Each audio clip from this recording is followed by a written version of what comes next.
Welcome to another exciting episode of The Energy That Surrounds Us. I'm your host, Michael. As always, joined by my awesome co-host and media extraordinaire, Carla. Hey, everyone.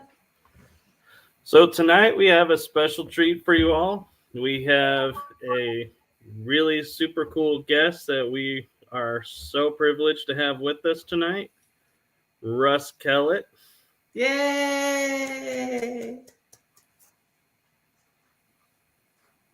So would you like to tell us a little bit about yourself, Russ? Michael. Hi, Carla. How you doing?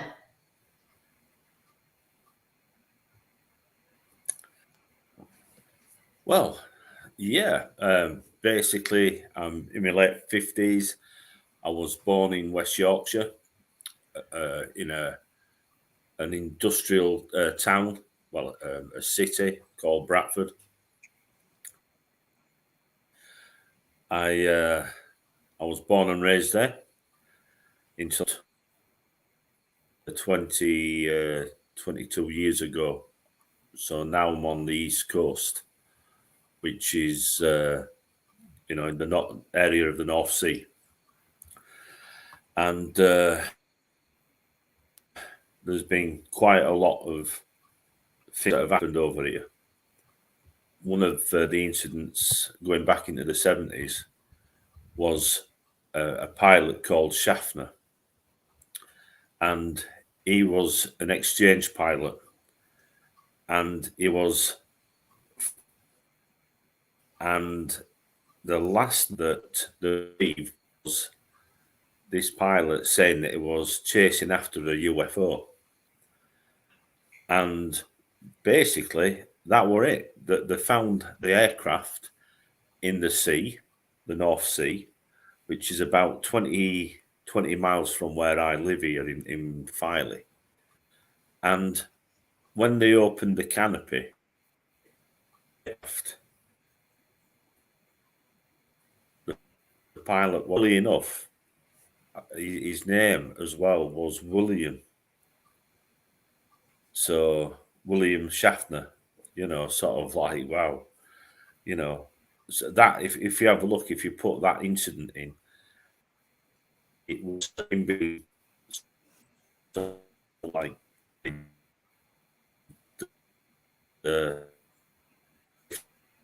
if you Google it, it'll I think, if I remember right. So started investigating after I'd had a close encounter when I was living over in West Yorkshire in Bradford. That's why I was over here looking in the area. But I'll go back a little bit before this anyway. When I was younger, why I got started, I suppose, in all this. And when I was about 4 years old, I was looking upstairs for presents in the bedroom, in the back bedroom, Grandma and Granda's bedroom, because we knew that Christmas presents always used to be kept there. It must have been a drop-off point for Santa Claus. That's what we always said anyway. But me and my sister knew, so I was looking for this. I think it was back then it was a ray gun or something. I was only about 4 years old, and my mum and my grandma were shouting. They were downstairs. Come on, what are you doing upstairs? Oh, I'm in the bathroom. I'm in the toilet, lying. Anyway, so I made my way from behind the bed and walking out, of the door, just about to go through the door. And there's a window in front of me. And I'm looking down and I sees this man. Well, I have to take it was a man because he had an helmet on and like a grey suit, like a pilot suit. And there's this silver shape behind. And this is up the back street, just over like the gate. There's like a what you call it, a back like street that comes up where the dustbins used to come up for your dustbins. So I'm looking at this and I'm thinking, you know, it's Dustbin Man, and I'm thinking he's got an helmet on. It's a spaceman. It must be a spaceman.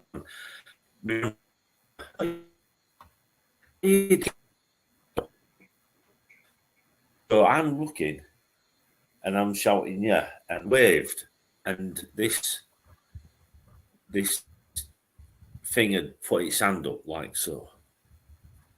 And when I looked and shouted, you know, I'm coming down, I looked again and it started walking backwards, and it was just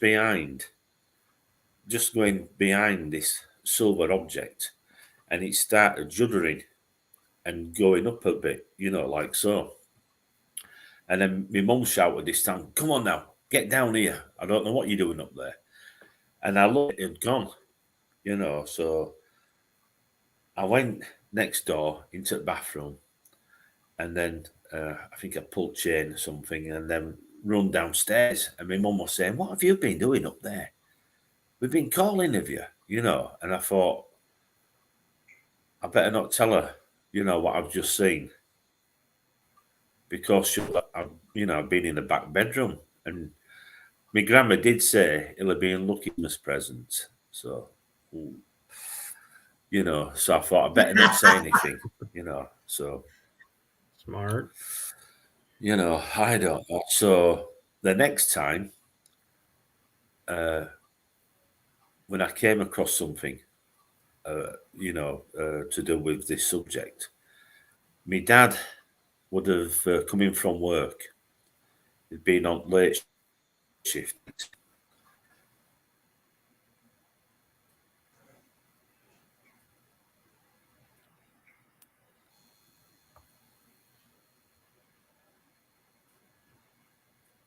And it was with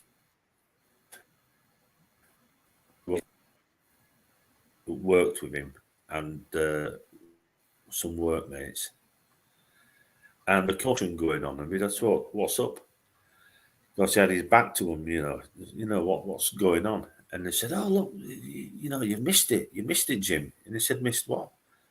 And they said it was a UFO, and his other brother turned around and says, "No," he said, "I'd say it was a torpedo." And one of his friends, he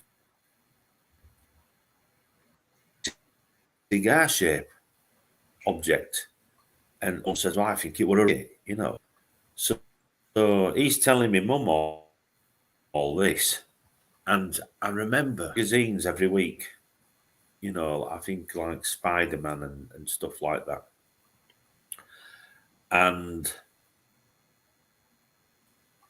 in books about UFOs and Bermuda Triangle and things, you know.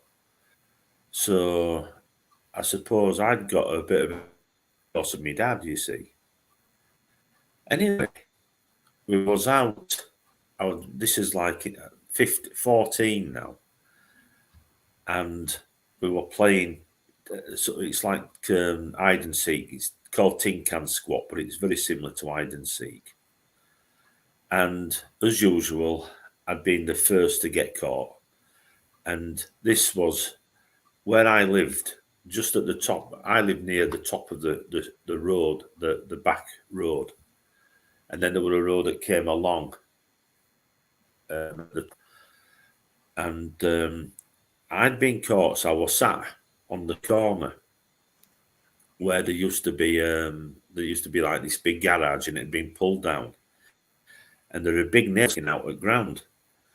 You know, sort of like they pulled it down, but they'd left this big nail sticking. Luckily, I'm just about to sit on it and sort of like seeing it. So I'm there pulling this nail, you know, in ground and looking up in air. And I looked up again, and I couldn't believe my eyes. And there's this massive big ball, and it were like red and white, and it were all segments, you know, like an orange, you know, the segments. And it were like red, white, red, white, red, white, all the way around. So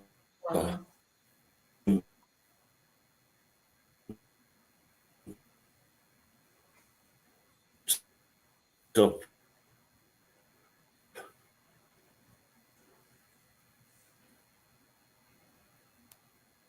He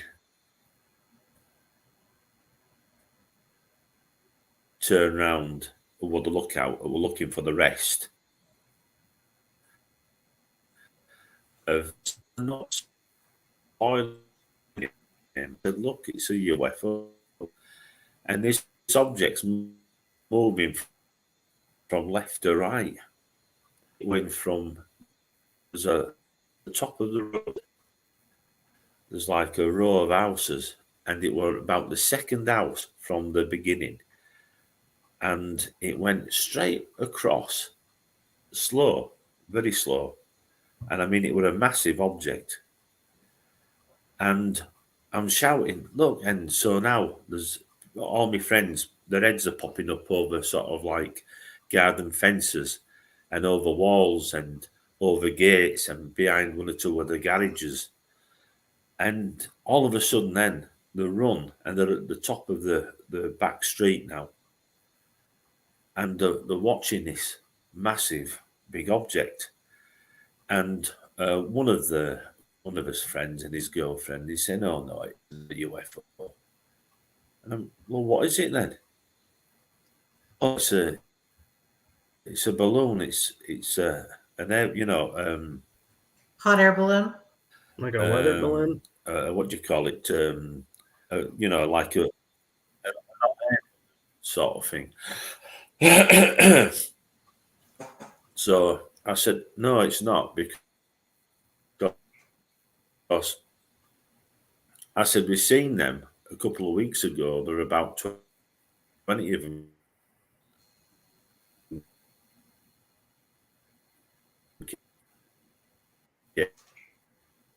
Came over.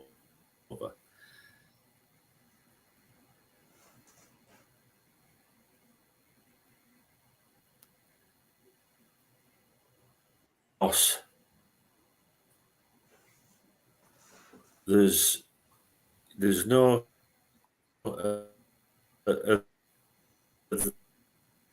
none of the tethers coming down, all because there's no basket there. So it can't be not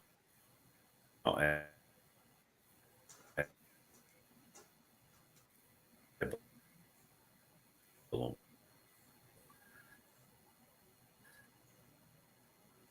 So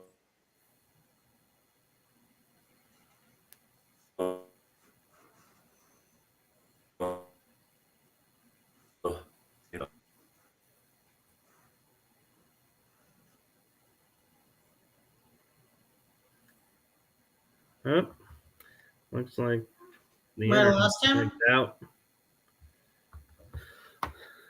So we apologize, folks. There's just some things we just have no control over. And if he comes back, we'll be sure to continue our episode with him. Let's see. Let's get out of this mode. Ooh, that one's there. That's a better mode. Up here, I think he's I back. think I hear him.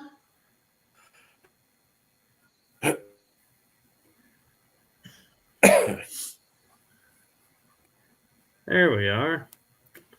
You're back.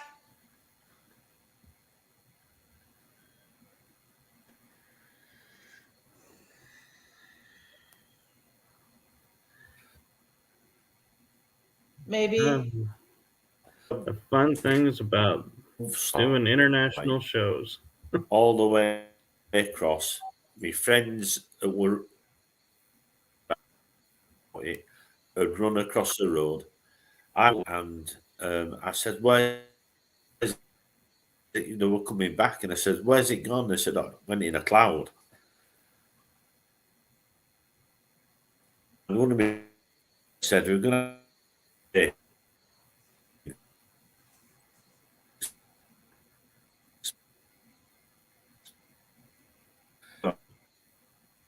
Well, we're going to put them up. was there's a nail sticking out of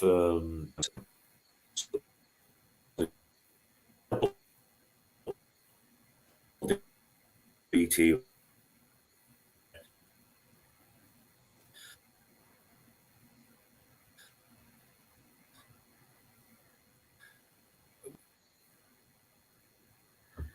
Well, unfortunately, it looks like due to technical issues, we may not be able to do an episode as we normally would.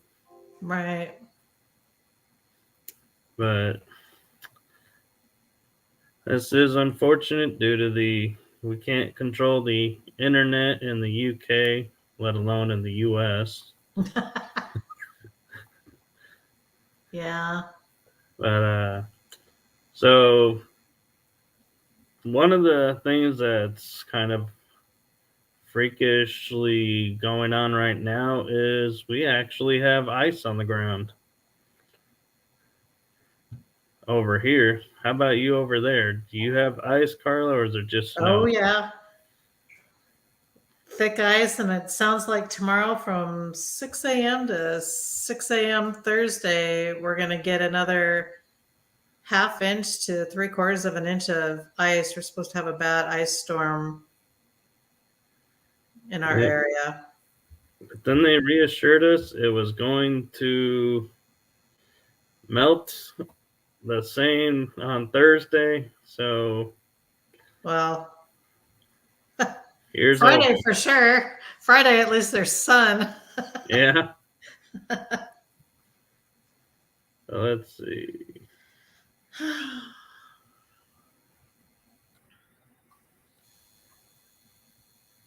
Poor Were Russ. we able to get him back? No.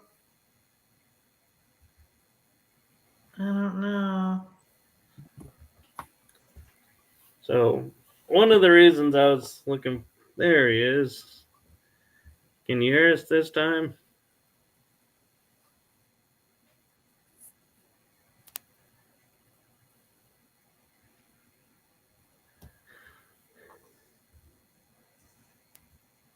Think we should text him? Yeah, I'll message him. Let's see.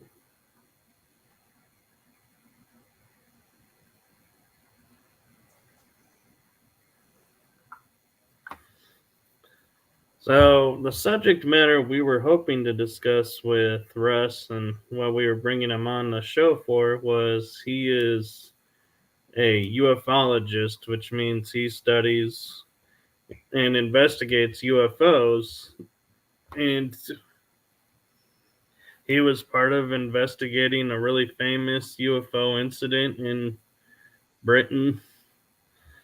So hopefully we'll be able to get him on and so we can hear some about it.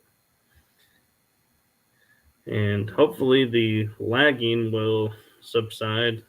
Yeah, It may have to do with the area too that he's in.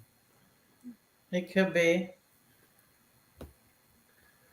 And it could also be the weather being so freakish.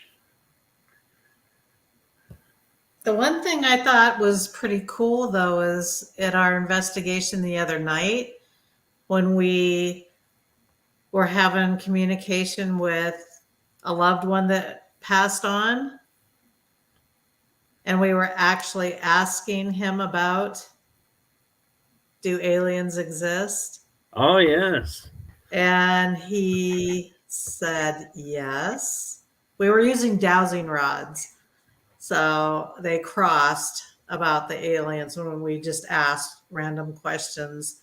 Then we asked if the aliens were among us And it got or have been among us, and it crossed, said yes. And then we asked if they look like us, and it was yes. So that was just like an extra tidbit of information that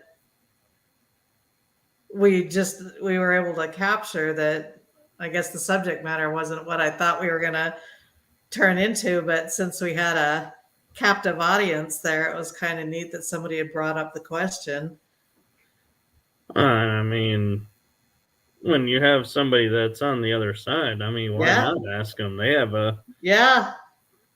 they can Ask them anything. yeah, get all Yeah. kinds of answers. It was pretty fascinating listening to it all.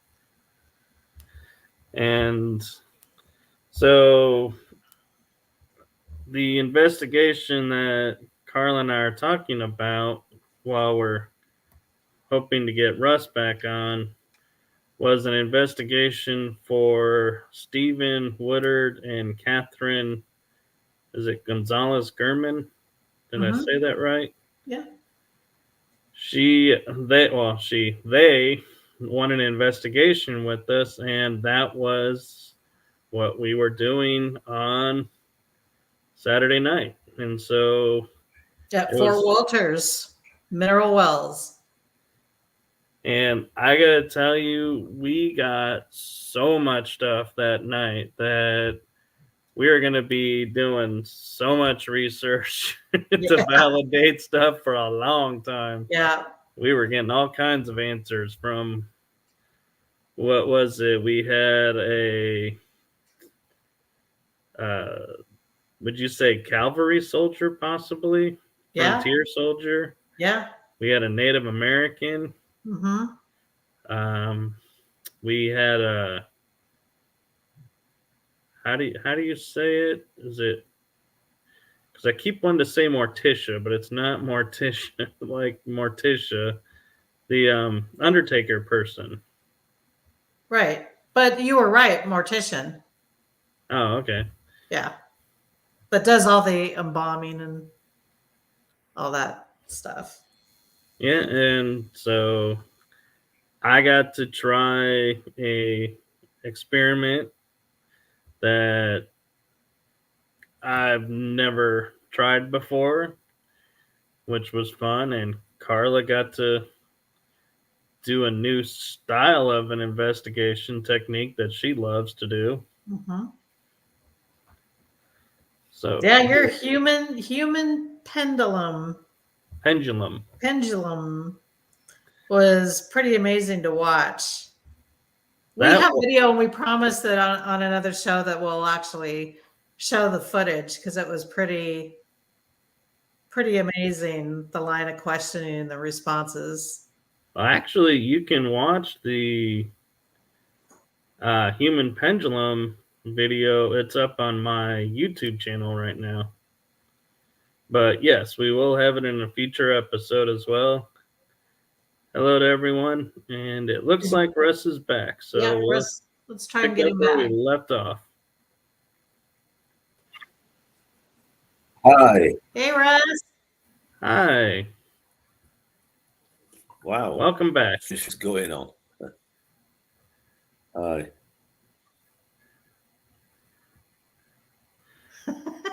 So, were you always into UFOs as a little kid growing up, or was it because of your incident that you became interested?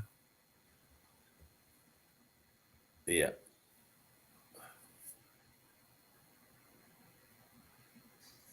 Yes to all.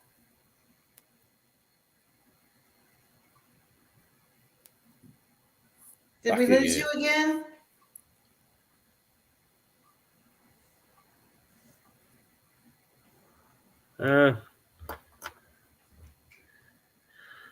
Can you hear us?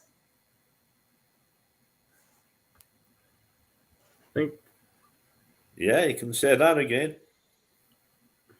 Well, I can move back.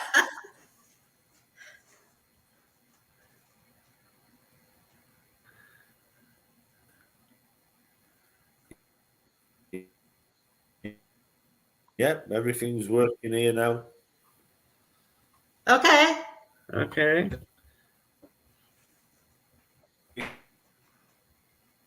You talking, you know.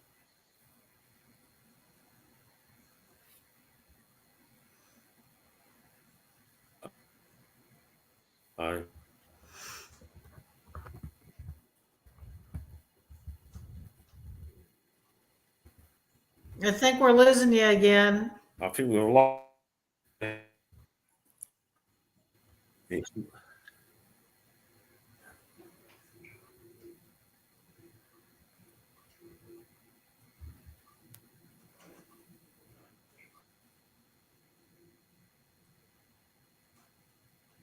Can you hear us?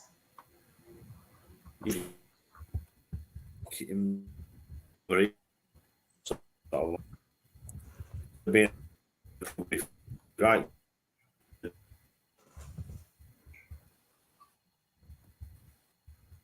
We might have to reschedule Russ or And pre-tape it.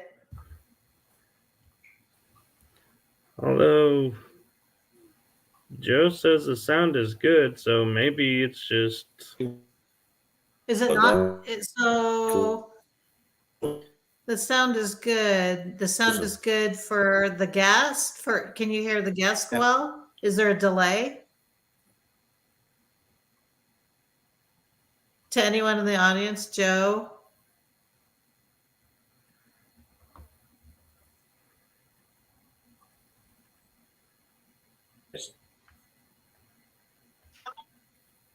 Joe, do you hear a delay? Can you help us out? Can you hear perfect?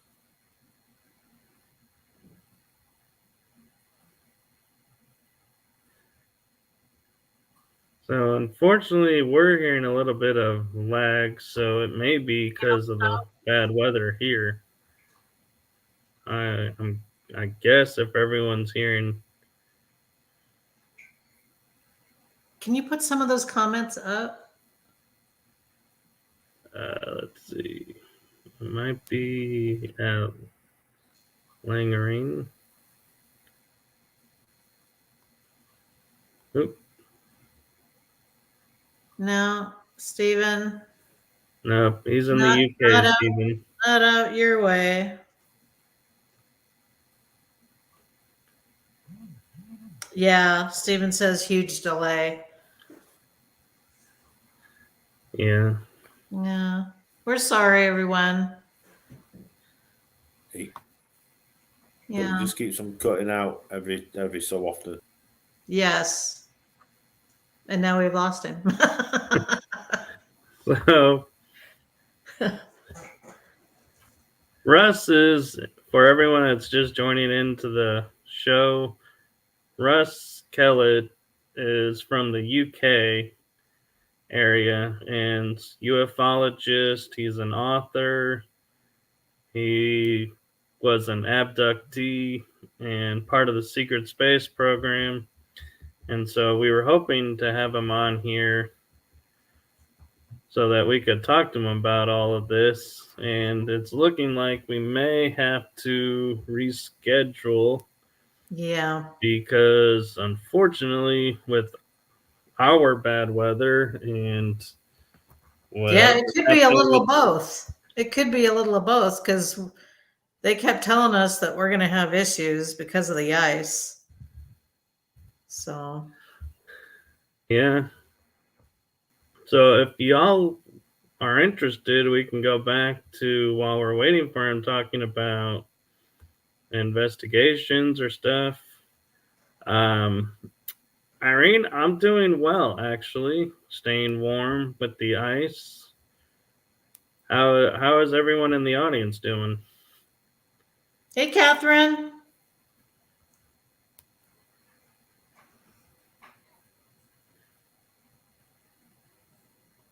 Steven says I can. Well, Steven, as long as you can hear us, that's what's important. Our number one fan. Woohoo! I'm glad you're doing all right, Joe. And Irene says, loved your investigation on the doll. I wish it was longer.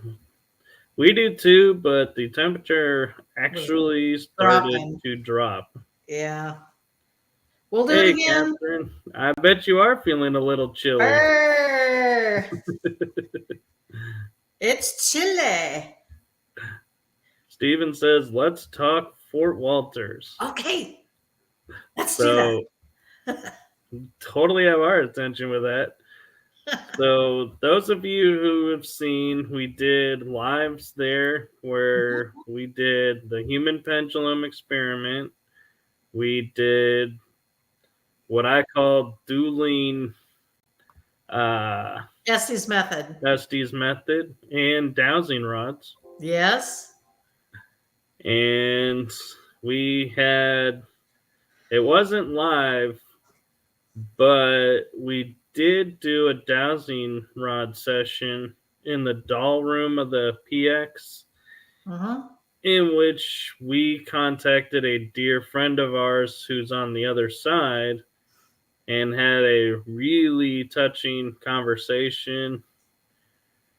And let's see. Joe asks, did you guys ever use a ghost box?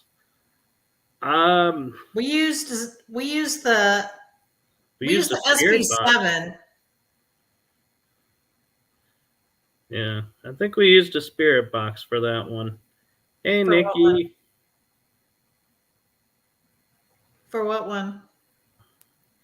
For the Estes. Instead of ghost box, we use a spirit box. Yeah, the SB7, Spirit Box 7. Yeah. Steven says it's the double Estes method. The double. Sounds more fun with dueling, though. But yes. So, what the doubles Estes method that we're talking about is Carla was on headphones plugged into an SB7, and Victoria, our friend who was there, was also plugged into the same Spirit Box 7, and they were both responding to questions that they couldn't hear. And there were times where Carla would start something and Victoria would finish it, or they would both have different, like, kind of random answers, but still keyed to what we were talking about. And so it's kind of fun to watch. And it sounded like, by talking to some of the other investigators, that we were saying the same thing at the same time at times. It did seem like that. Yeah. I mean, I don't have perspective because I only got to hear one part of the conversation, but at least it was recorded. Yes. That everybody can listen to and watch. It's pretty amazing. Steven, you're right. We were all teared up, and it did get emotional in the doll room for a little while. It was a really unique opportunity to talk with a friend's loved one that was on the other side, and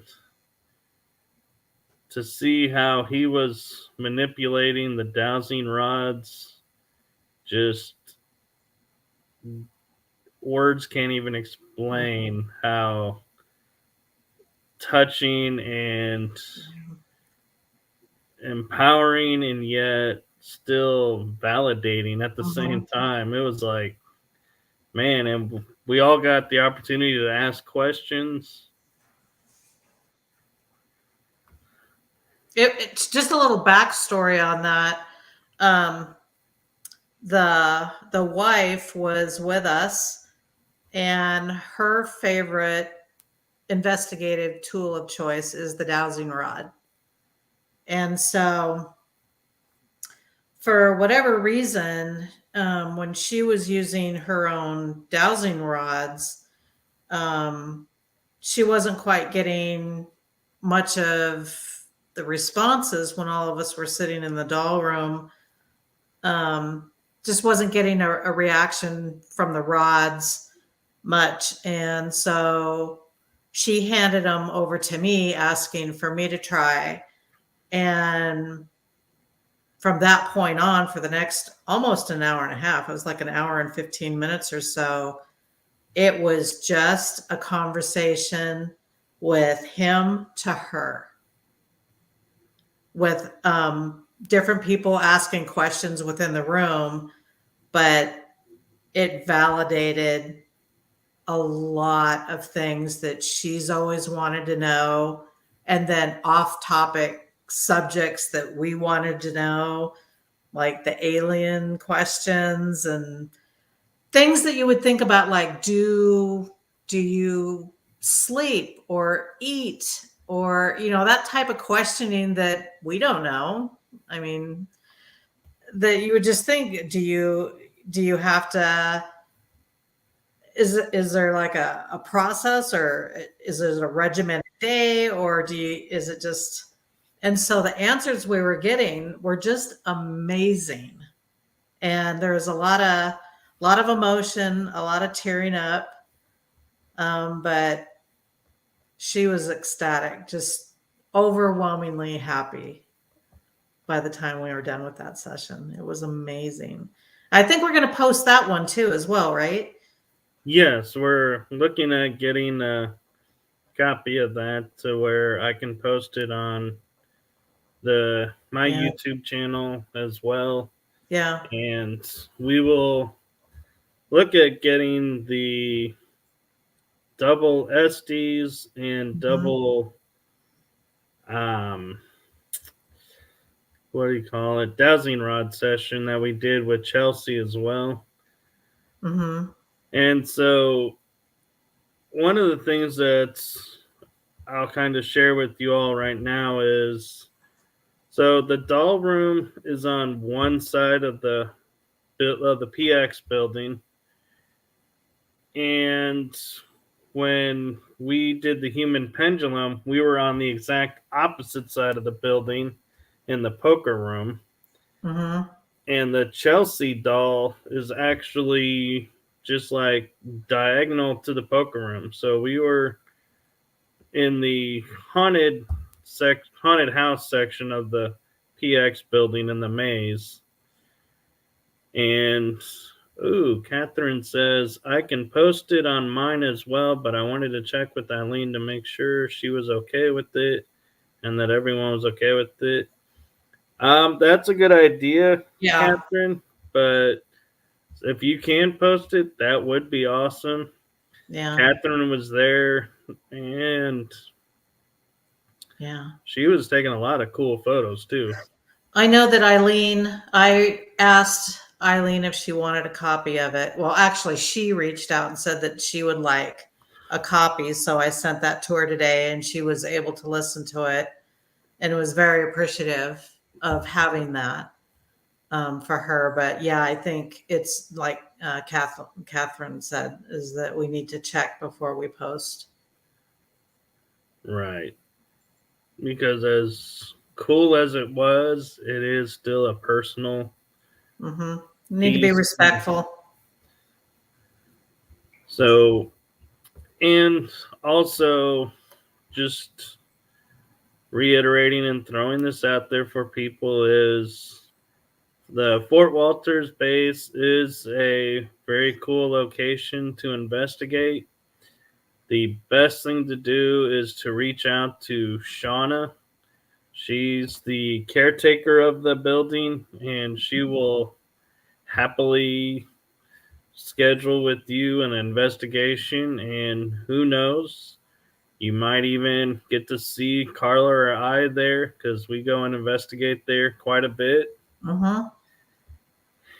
And let's see, what are some of the other cool places to check out in the PX building? There's a room that's tribute to the old Nazareth Hospital, which is where we met Shauna.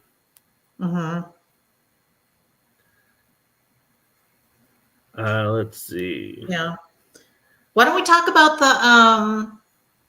the Chelsea, the vessel doll? All right. I don't know how So that conversation went. That was kind of a cool conversation. We will. Let me see. It looks like Russ is good to go. So let's see if we can get him on. Okay. And if not, then we'll go to Chelsea. Okay. Hey. How you doing? I think your mic is muted.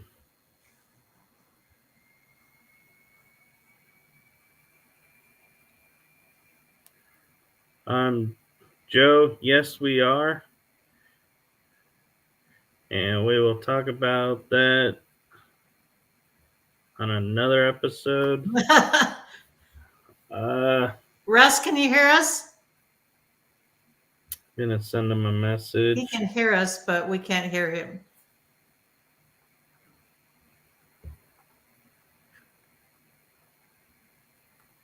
He's checking the mic. We can't hear you. I think we got him. Let's see.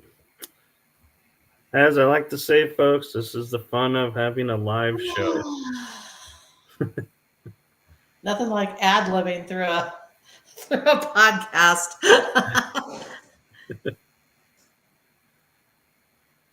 That's Catherine. Yeah, right. Exactly, Yep. Catherine. Yep, Catherine, she was talking to me about that. You know, the common link between the shows is you, Catherine. Hey, but your mic is still working, so don't jinx it. I know. Yes, I agree, Stephen. We can't hear Russ.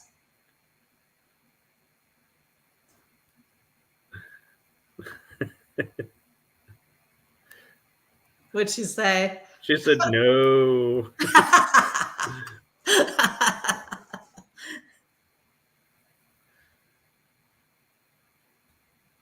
So hopefully we'll get his mic working soon. In the meantime, I agree with Stephen. Fort Walters is a hidden gem of a haunted location. So I'll give you guys a little back history of it. Is in the 1500s, 1600s, while the Spanish were exploring, they had conquistadors exploring nearby in the area. And then the Native American tribes settled in there, and there were plenty of Indian battles, raids, frontier battles, conflicts. Then turned to World War I, where it was known as Camp Walters. Uh-huh. And then we go to World War II, where it becomes known as Fort Walters. And Lieutenant Green and Audie Murphy, who are the two highest decorated soldiers of World War II, both trained there. Yep. Audie Murphy, everyone knows, is the most trained. Or not the most trained, the highest decorated. Right. The most decorated. And he also was where the worst soldier of World War II was trained. Mm-hmm. And so have a little bit of, equilibrium there. You got the best and the worst. So, you never know what's going to come out of the base. And across the street from the PX was where the German POW barracks were, where the German soldiers were kept. And so then it sat dormant for a while, and then in Vietnam, they brought most of the pilots who flew helicopters to train there. They built Beach Army Hospital for the families of the soldiers that were there. And after Vietnam, it pretty much remained Fort Walters, but it was decommissioned as a base. However, the Army National Guard, if I'm not mistaken, still utilizes half of the base. So it's not fully decommissioned, but so with all the training of World War II, the frontier, World War I, the POWs, there is a lot of opportunity to talk with a wide range of spirits at Fort Walters and Mineral Wells. So we both truly recommend, if you guys get a chance to get over there, you really need to put it on your bucket list. Mm-hmm. Because it's not just the base, the PX and the bank. It's got the energy from the Army Beach Hospital there.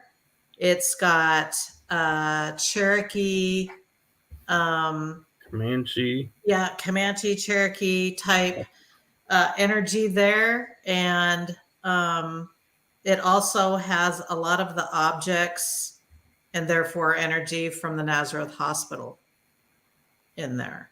So you've got a lot going on in that space. And she does have objects from World War II. Mm-hmm. And I don't know if she has German objects for the POWs or not. But there is a oddities museum Mm-hmm. in the bank building where there's a lot of objects that are from different time periods, and there's uniforms there, and so there's a lot to see and a lot to experience, and there are quite possibly attachments there to objects, Joe. Yes. Carla and I did come across a laughing doll, which we didn't get to hear this past Saturday night, but I'm not complaining with what we did hear. I was just on such a high after what we experienced Saturday night that the doll laughing was the least of my concerns or wants at that point in time. We tried to get a hold of the doll laugh, but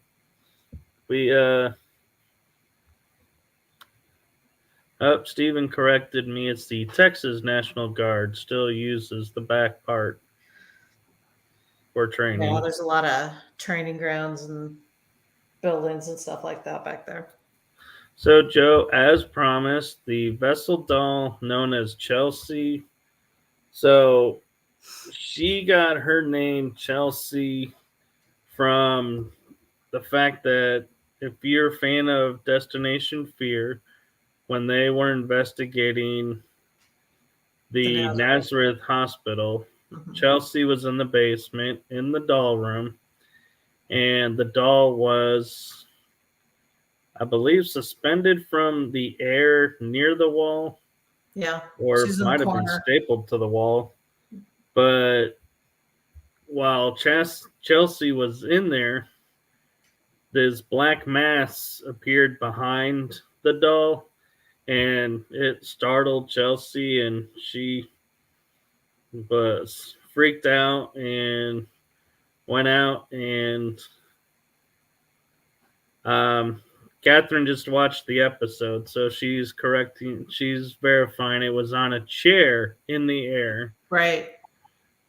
And so because of the notoriety that, it freaked out Chelsea Layden on Destination Fear is how it got the name Chelsea.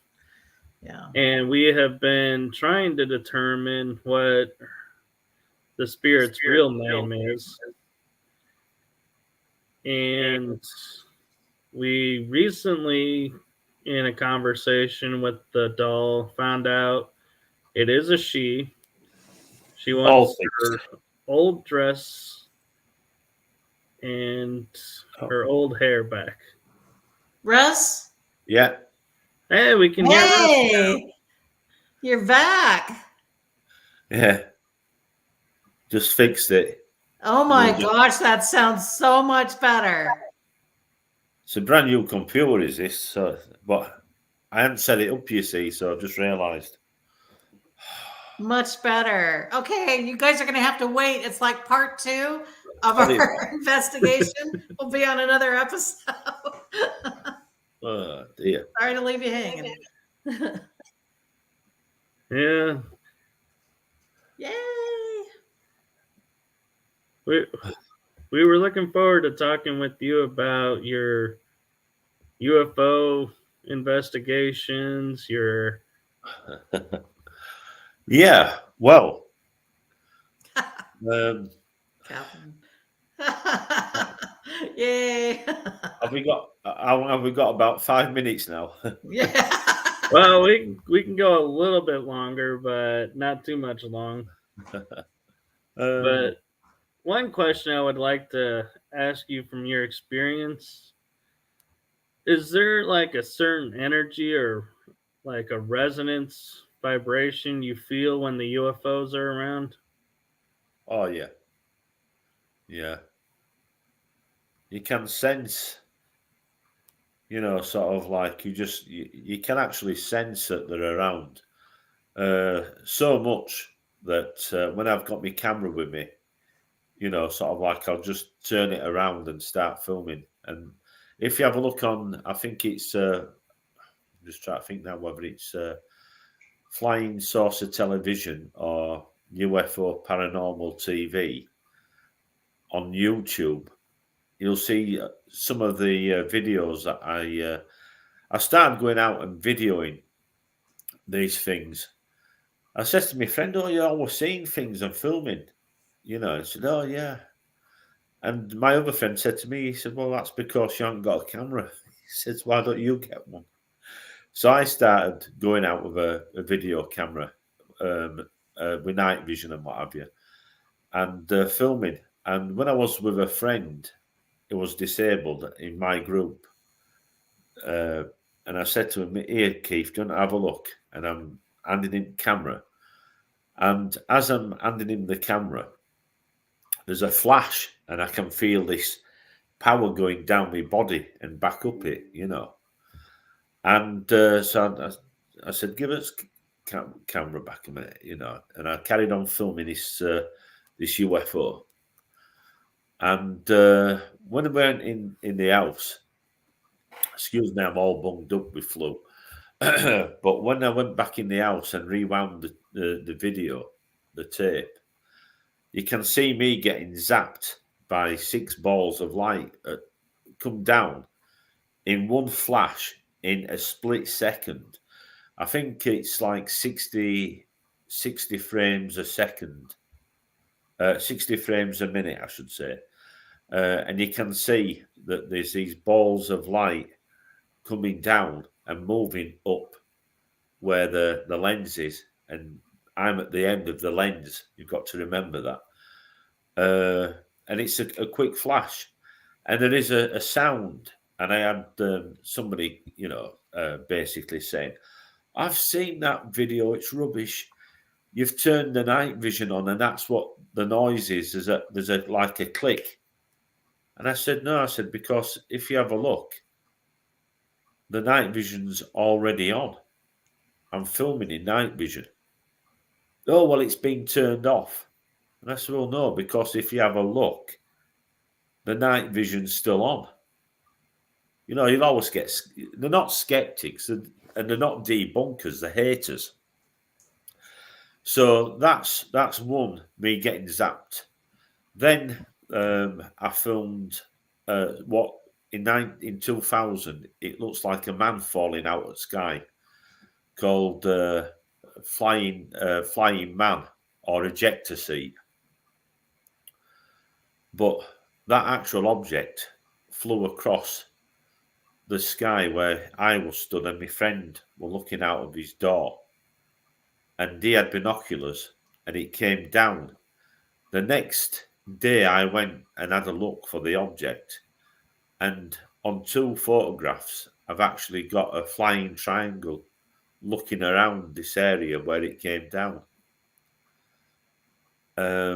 then on that on YouTube, I've filmed 2 flying triangles come out at sea, out of the bay here where I live, and take off.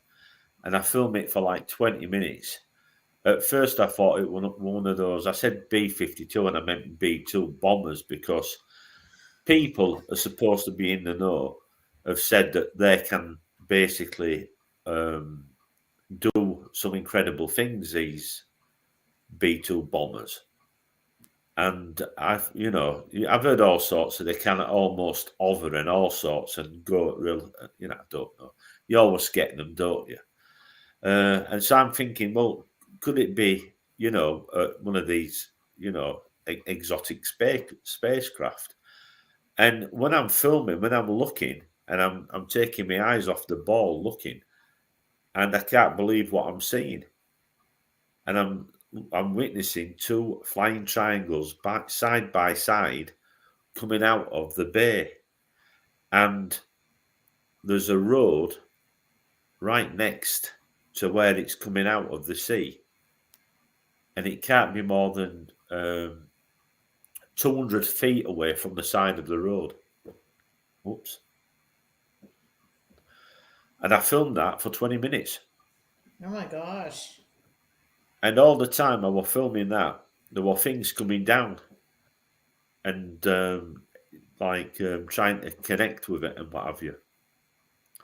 Because I started filming these other things that were coming down out of the sky. And then I went missing for an hour. When I came in, sort of like, my mum and my sister were, where have you been? It's been a long time, You said you're going out for an hour. I've been out an hour. Ooh, yeah. My friend, he came for an holiday down the road, which is where I told you where this aeroplane went missing and landed in the sea, and the pilot disappeared. About 10 miles the opposite direction, lower down, he's filming up here, and he films a ball of light, and then a second ball of light appears, and 2 flying triangles come out of the night sky, as in coming out of the clouds, because there were low-level clouds. So this ball is very bright, and it's below cloud level, and then these clouds are just above, and these 2 flying triangles just come down. One goes back up into another bank of clouds, and this other flying triangle actually rams into this ball of light. Actually rams it like so. And this ball of light moves back like so.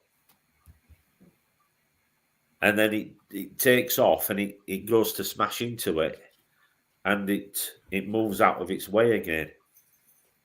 And then the flying triangle goes back into clouds. And then all of a sudden, some more balls of light turn up and go into this craft. Wow. Sort of like a red ball of light turns up and goes inside it.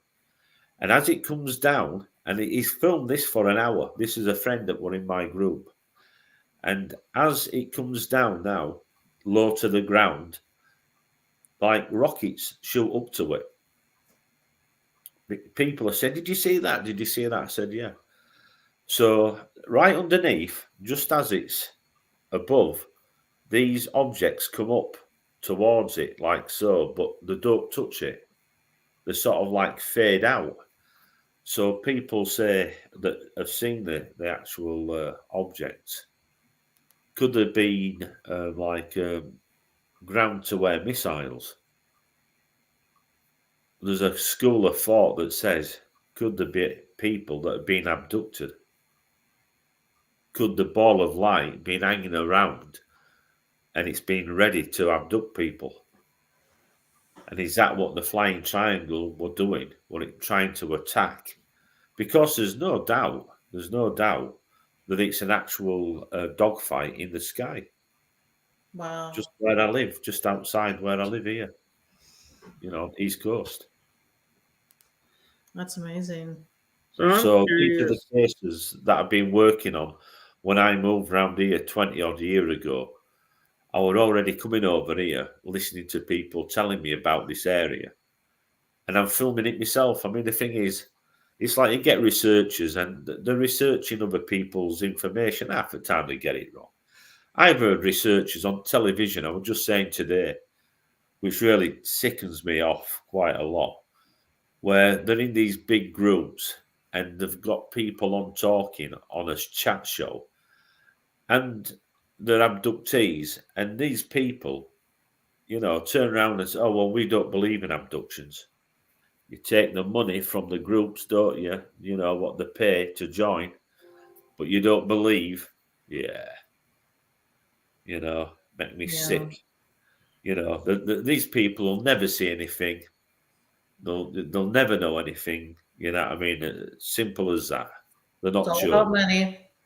They're not chosen. Yeah. So I'm curious. Do you think the craft that you saw were reverse engineered or engineered from, say, like places like Area 51, or do you think they're intergalactic from like Venus, Mars, The Saturn? problem is there is no shred of evidence whatsoever that there's any reverse engineering being done in America or anywhere else for that matter. There's not a shred of evidence, not a shred of evidence whatsoever. Uh, I mean, it's like it's just hearsay, isn't it? It's a theory. I can only give you factual evidence and tell you about what's happened to me, and like when I've been abducted and put into a military unit, and what we've been made to do, and there's a war going on. It's not only sort of like different planets. It's on this planet. It's going on now all around. And you won't hear about it because of the media. The media won't touch it. no. Yeah. I don't know whether you know. Obviously, we had this 3 years of nonsense about this virus, and I said if there was a virus, right? Yeah, it was definitely what Trump said, and that was it was basically set off by the Chinese. Simple as that. There's no getting away from the fact. If it was a virus and what have you, sort of like, what a premise to go to war when somebody's attacked your country. You know what I mean? And my country. And instead, what I've got is I've got a prime minister wanting to go to war with Russia over something that nobody's done. I haven't done anything in my country. But yet we know for certain that there were Chinese involved in this, this chemical, biological warfare. And what just let more people in and spread it. There's more going on in China and it's spreading. And have they stopped anybody from coming into this country? No. These people, how do the minds work?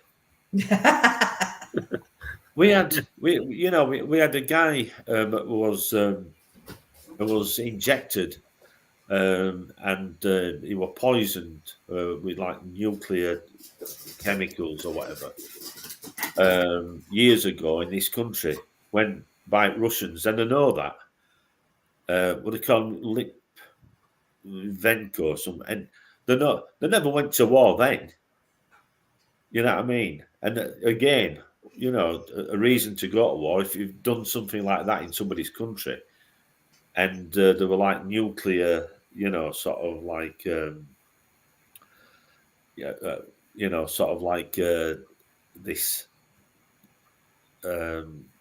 after effects around the area, sort of like which you could pick up radiation and what have you. But yet we'll go to war when they haven't done anything because they're arguing with the next door neighbour's country. Yeah.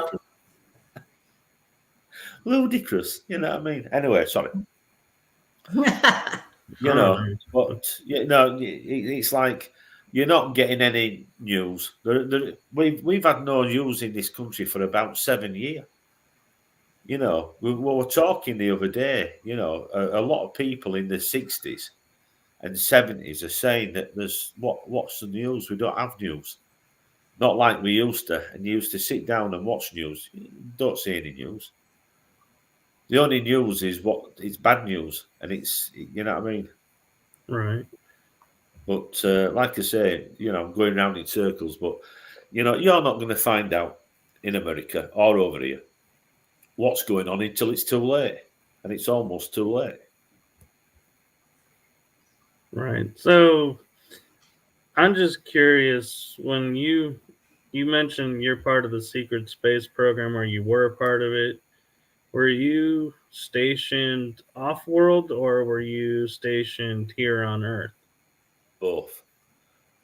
There's a planet, I won't mention the name of the planet, the aliens that take me, that's where basically the base is where I was stationed.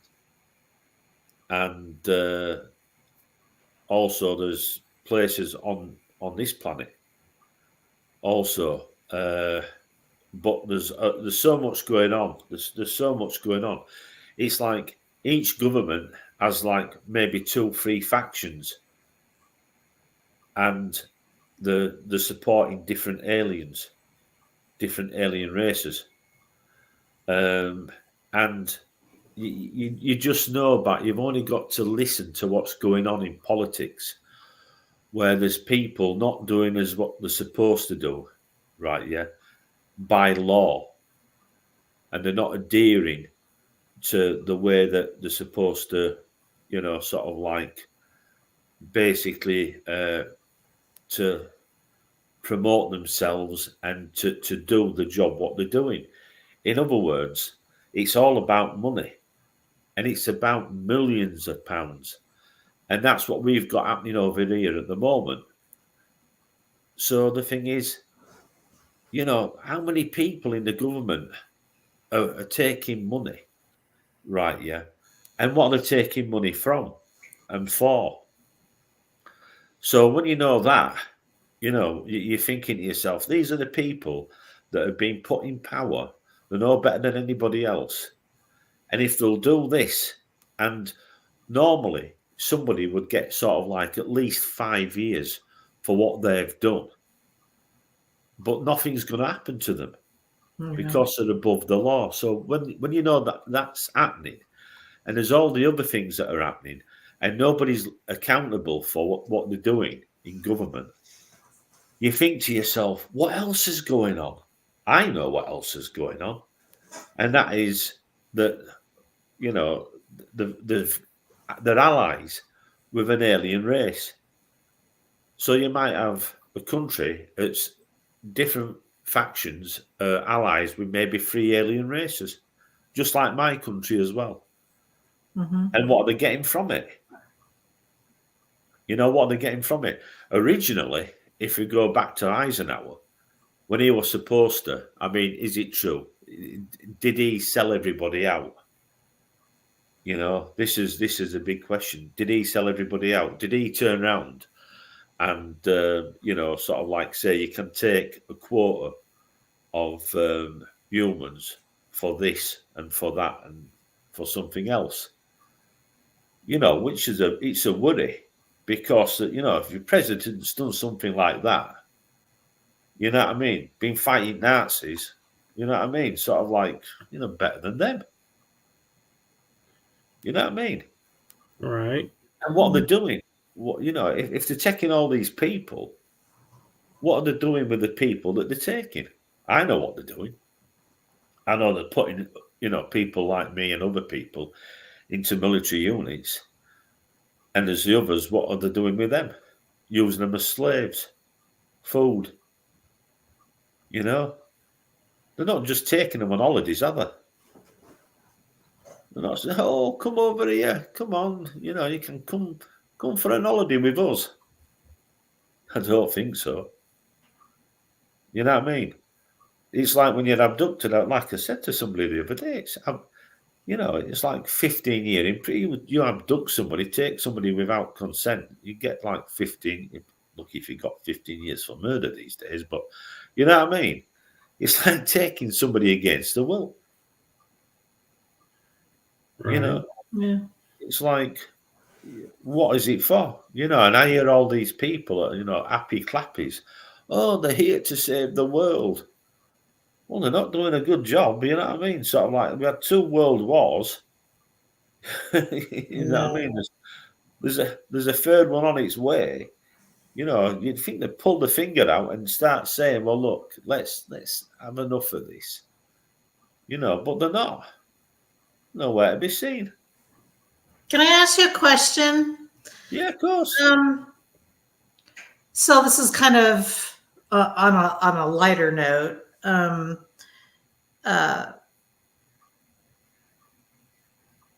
Since we know that there are aliens, do you think that they're here walking among us? Of course they are, yeah. And do they look like us? You see my sister. Dun dun dun.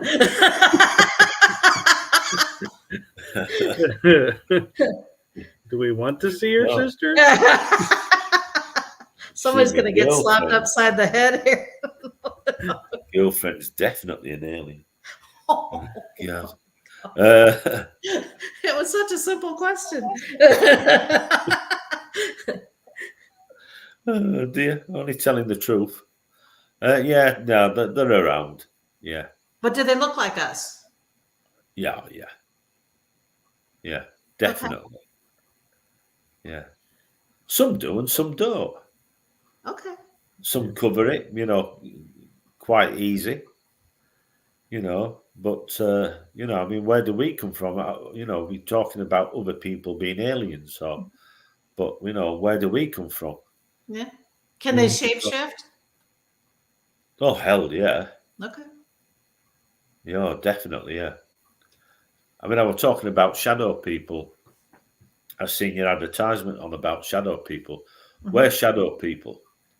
My unit are shadow people. Really? Interesting. Oh yeah, yeah, because it's the technology what we use, right? When we get into trouble, if we get, you know, sort of like if there's heavy fire and somebody's laying a lot of fire down at us, and we're having a problem, you know, sort of like, and we need to get out of there.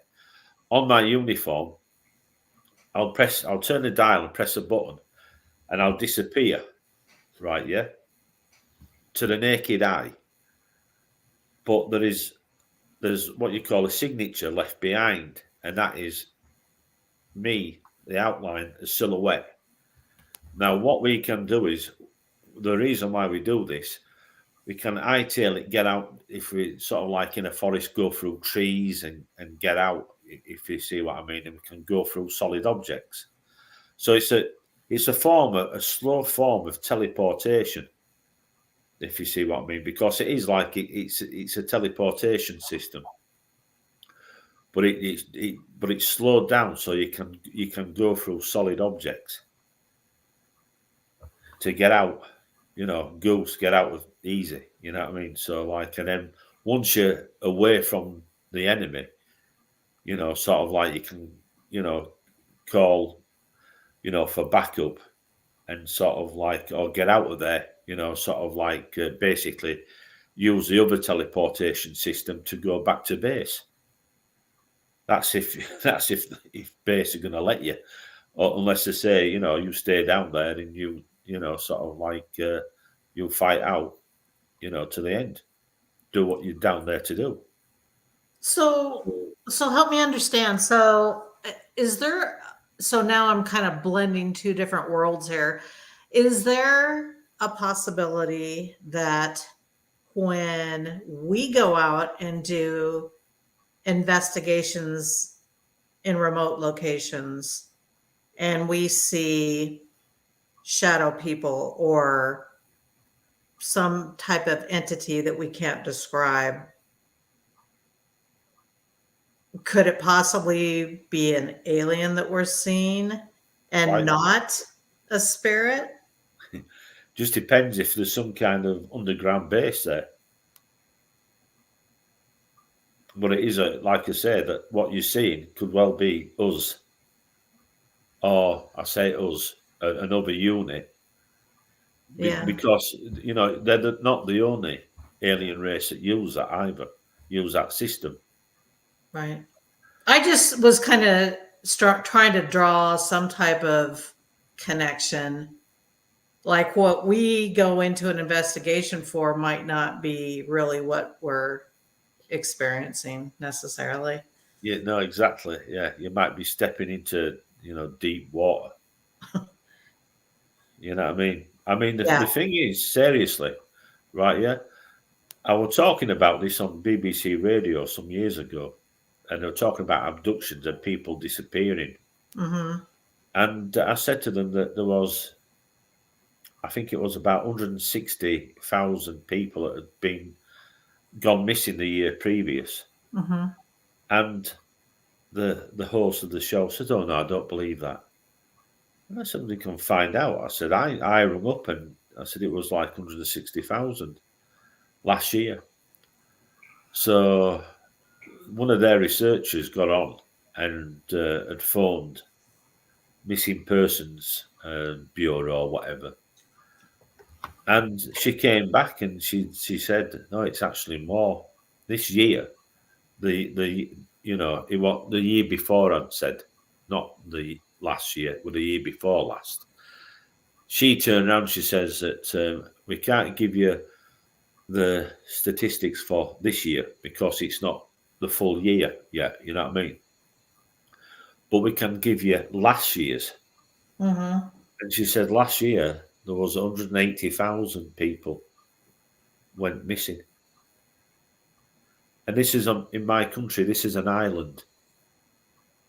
Right, yeah. And this is 10 years ago. This is 10 years ago. Now, the numbers last year was 250,000 people went missing. And are these people gone forever, or are these people that reappear later? Well, you don't know, do you? That's a problem. Well, probably it would explain our voting system.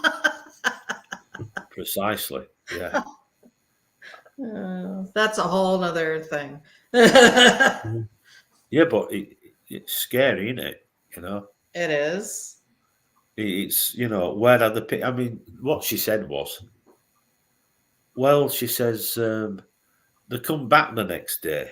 And I says, no, I said, because if your researcher would have told you the full story, you've got to be missing for 72 hours before you're registered as missing person. Right. You see? So it's like, how many people are actually found? Yeah. And it is frightening. It's frightening. Because the thing is, every year, the numbers don't drop. You know? So it's like, you know, where are all the people? And we're talking about some young children as well. Yeah. Yeah. You know, it's frightening, but nobody's that concerned, because if it doesn't concern you, doesn't matter. It's only when things start concerning people, you know, it's like crime or whatever, or sort of like no jobs and what have you, you know, sort of like bills and out of control, then people start talking.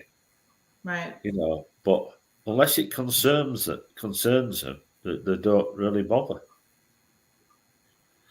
You know. So I have an interesting theory question for you.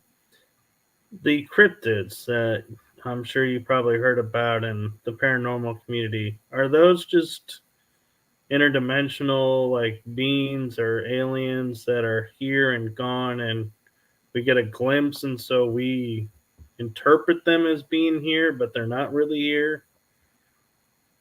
Well, let's put it this way. When we travel, like I said to you before, there's like two like balls of energy, like crystal balls. And then what happens is these tubes come up out of the ground in our base when we're going on a mission. And they come up, and on the top, there's like one at the left-hand side, one at the right-hand side. And there's these like crystal balls, and the power comes from the bottom all the way up these tubes or pillars to the balls. And then when it's powered up, the tubes go back into the ground. We cup our hands over the top, or we used to. We don't no longer but we used to. And that would take us straight through the doorway. And we would end up at this destination, wherever we've been sent. Now, if you look on a lot of these programs on the television, I've been watching one tonight about Bigfoot and cryptos and what have you. And there's always balls of light seen in the forest. They can see these balls of light, can't they? There's always usually two balls of light. That's us traveling. When you see those balls of light, that means that usually we've actually arrived at our destination, and those balls are going back, right, to our base in a split second. Like so, later on, they don't do that. They're going to backpack at the side later on. But when I was first taken 20, 30 years ago, they went back to base. And then when we were getting out of the area, they'd come back within split seconds and take us back to base, to headquarters. So I can see similarities there. Again, by people saying, look at these balls of light, and then when they get to the balls of light, then they've disappeared. Well, that's either because they've gone back to base, or there might be an underground base there. And all the time I'm hearing people saying that there's underground bases in these areas where, these Bigfoots are living, or where something what I can't understand is, I'm a big lad, and I've seen some of these, they say, right, this is where the bed down for the night and what have you, and they've got like a shelter, and I'm thinking something what's supposed to be like 10 foot tall is in that. You know what I mean? To me, it don't make any sense. I'm thinking, How does it get in? How does it get in there? I couldn't get in there. Yeah.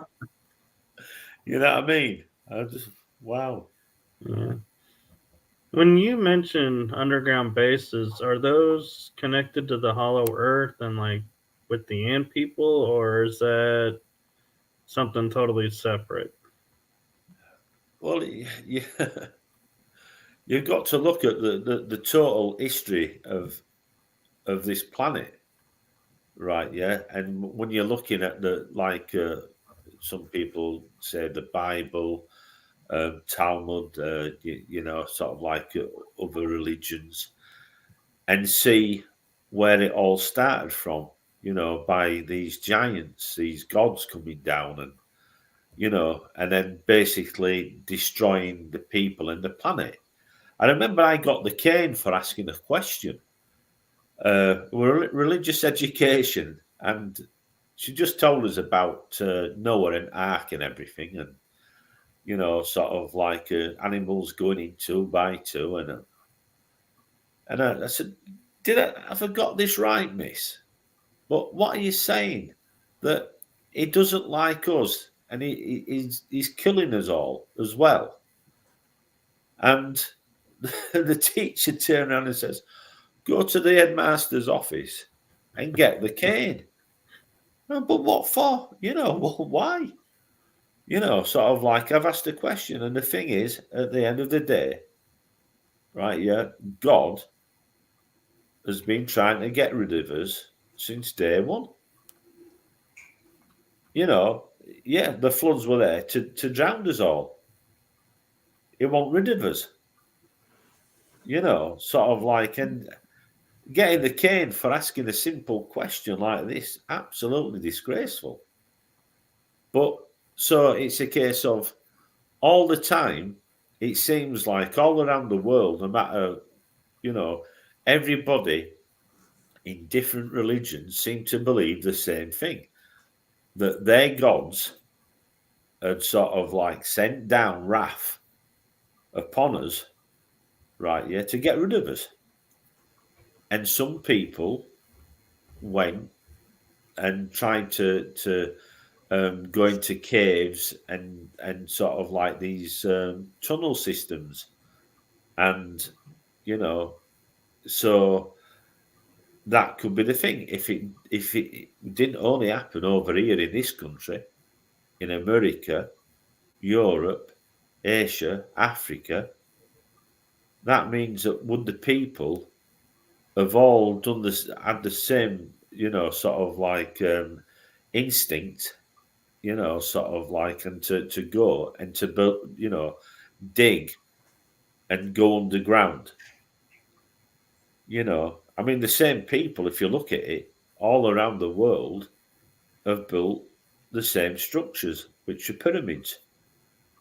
Whether it's in, South America, Africa, Europe, Eastern Europe, England, China, Russia, they're finding pyramids.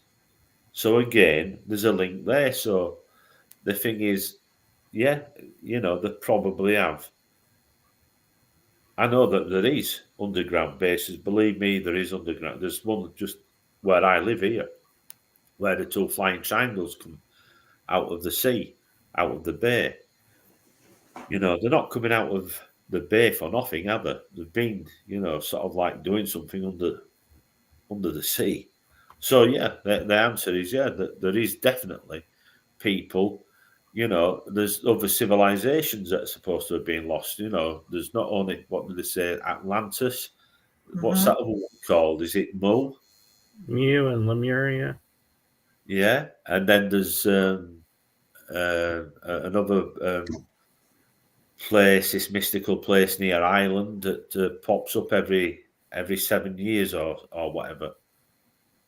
That's a place, a mystic, sort of like Ireland that does that. I forgot the name of the damn. I forgot the name of it now. But sounds like Avalon, but I know it's not Avalon. No, it's not. That's supposed to be here, Avalon. Isle of Apples and what have you. Somebody had connected it with had contact and they'd drawn a load of circles and they said it had something to do with that or something. Brazil, is it? Brazil, I think. Brazil, that's the one. Yeah, Brazil. Okay.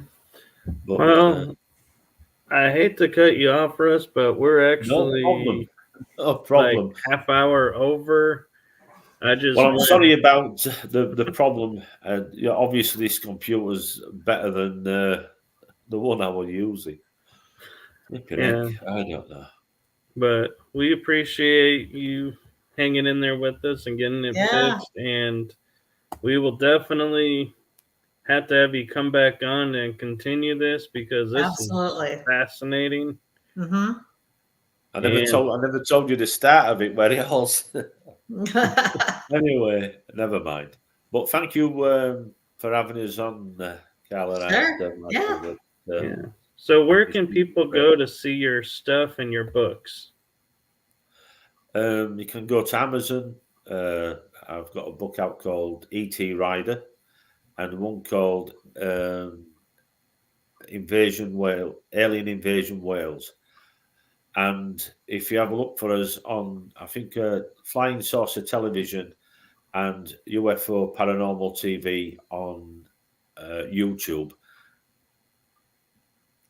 I have a YouTube channel there, and it shows you all videos what I've filmed, and a couple of my friends have filmed some good stuff as well. Excellent. Awesome. Yeah, we'll have to have you back. Yes. Looking forward to it, and like I say, sorry about the problems what I had there. It happens. Yep. It's the fun of having live shows. That's right. It's all good. It's all good. It is. It is. But thank you for having us on your show. It's been great. Thank you so much. Take care. You too. Good night. God bless. Good night. Good night.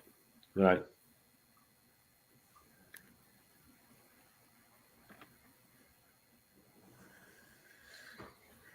All right.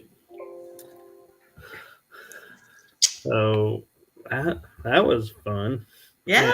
Yeah, Switching gears every few minutes. That's okay. Yeah. Good. It got real interesting at the end. Yeah. Yeah. So, hey, Matt, you just caught us wrapping up. We're just finishing. You'll unfortunately have to catch it in the replay. Yeah. Good night, Catherine. Thanks for watching. Yep. Good night, Catherine. And Stephen, thank you for coming in and chatting. And to all our guests. And with viewers, everything that's going on, we actually will be off next week as I will be on a mini vacation. Well deserved. Well deserved, sir. Thank you. As long as weather holds. Then we will be back next week. Yeah. If we get iced in, yep, you might see us next week. Yeah. But you never know. Yeah. But it's all good. Let's see. And then when I come back from vacation, Valentine's Day, right? I'm sorry? I said, I think we come back on Valentine's Day, right? We do. Little hearts. Little hearts. The guest for that show, if you haven't caught it, is actually the host of Paranormal Versus, which I am co-host of every other Thursday. So that'll be cool. That'll be fun to have both people that I co-host with in one show. It'll be a fun show. I'll be outnumbered 2-1, so that ought to make it real fun.